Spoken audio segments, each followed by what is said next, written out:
Hey, salut mes cookies! J'espère que vous allez bien. On est mercredi et aujourd'hui, on va faire ensemble une nouvelle recette de cupcakes d'Halloween parce qu'on n'en a pas encore fait cette année. Ça va être bloody, ça va être scary parce qu'apparemment que à l'Halloween, quand les monstres ont pas ce qu'ils veulent à manger, ils ont tendance à venir nous attaquer. Ow! Un peu comme ça. Allez, je pense qu'on est mieux de commencer tout de suite parce que sinon ils auront rien à manger. C'est parti! Alors j'utilise 225 g de farine, 220 g de sucre, 150 ml de lait, 90 ml d'huile végétale, 2 œufs, une cuillère à café de levure chimique, une pincée de sel et une cuillère à café d'arôme de vanille. Je verse mes 2 œufs dans un bol, j'ajoute le sucre et l'arôme de vanille et je fouette la préparation avec une mixette à main pour que ça double de volume et que ce soit bien onctueux. Quand c'est fait, j'ajoute l'huile végétale, je continue à mélanger et je termine en ajoutant la farine, la levure chimique, la pincée de sel et aussi le lait.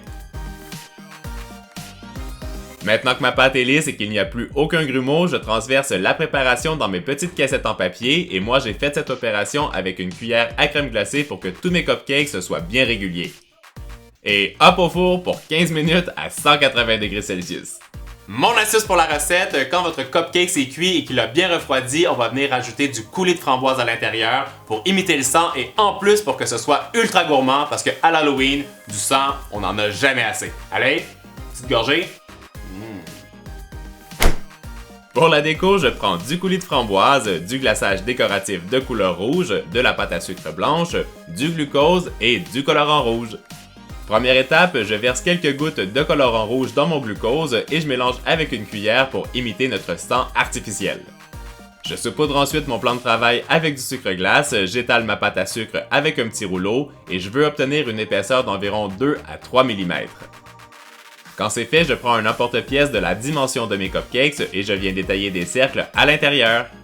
Je retire les chutes et j'ai des beaux disques de pâte à sucre que je vais poser sur mes cupcakes. Maintenant qu'ils ont cuit et qu'ils ont bien refroidi, je prends une cuillère parisienne et je viens faire un trou en plein centre du cupcake et je m'assure qu'il soit assez profond. Je remplis celui-ci avec le coulis de framboise pour que ce soit ultra gourmand et que ça imite le sang à l'intérieur de notre cupcake et je referme le trou avant de poser mon glaçage décoratif rouge sur le dessus. Je l'étale avec une spatule coudée et quand c'est bien lisse, je pose mon cercle de pâte à sucre et je l'aplatis légèrement avec mes doigts. On passe maintenant à l'étape scary de la recette. Je prends un couteau qui est bien coupant et je viens faire une entaille en plein centre du cupcake et j'étale la pâte à sucre avec la lame du couteau pour laisser apparaître la couleur rouge du glaçage. Et bien sûr, vous avez compris, on recommence les mêmes opérations encore et encore parce qu'on veut imiter la griffe d'un animal ou d'un monstre, bref, c'est comme vous voulez.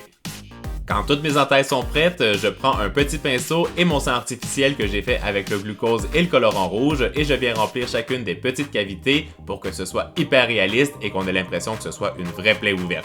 Avec un petit cure-dent, je viens agrandir chacune des entailles que j'ai fait pour que ce soit pas trop parfait et que ce soit vraiment bien dégueulasse. Quand je suis satisfait avec le résultat final, je rajoute encore un petit peu de sang parce que je veux que ce soit super réaliste et mes cupcakes sont prêts. Alors, on passe à l'attaque? Et boum!